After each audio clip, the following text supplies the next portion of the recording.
The 50s, movies, comics, and bikes. First, we have the 1953 movie The Wild One, starring the great Marlon Brando. And this was a very influential movie.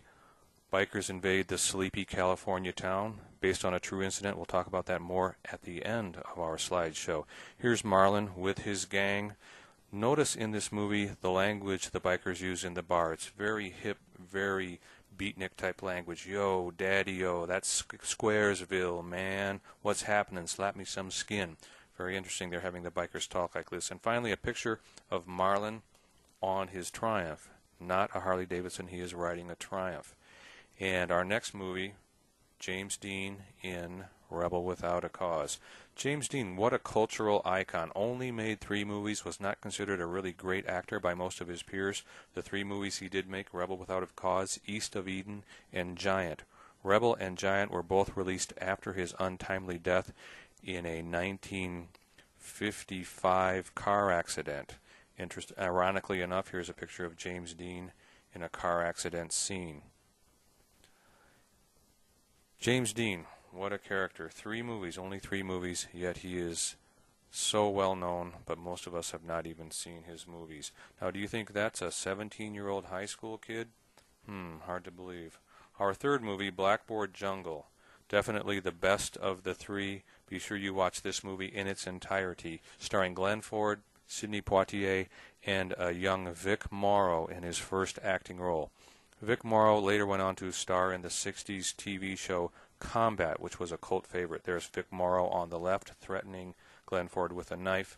Vic Morrow died tragically in 1983 in the making of the Twilight Zone, the movie, when a helicopter 25 feet over him crashed down on his head and killed him and 2 other actors. And there's Sidney Poitier, also in this movie, an Academy Award actor, Sidney Poitier. Next, we'd like to talk about comic books.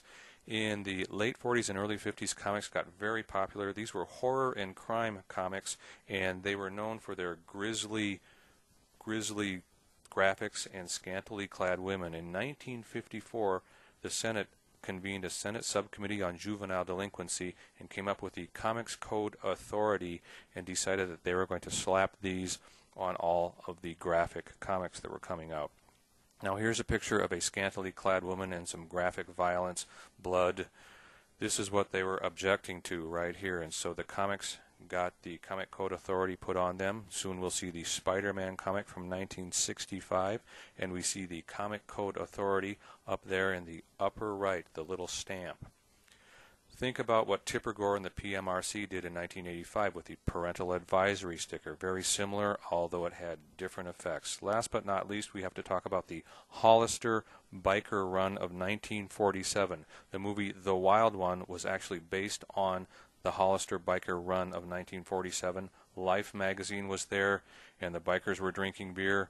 This is a very famous photo that appeared in Life magazine, but was later discovered to have been staged. They drug a drunk out of the bar who was not even one of the bikers, posed him on the bike, and put all the beer bottles around it, and caused quite a stink. 1947. In 1948, the Hells Angels were formed. And in 1957, Sonny Barger, possibly the most famous of the Hells Angels, started the Oakland chapter of the Hells Angels, and we'll see Sonny Barger again in our book, The Electric Kool-Aid Acid Test. So there you have it. Comics, movies, and bikers of the 50s. This is your Professor Kirk Higgins signing off.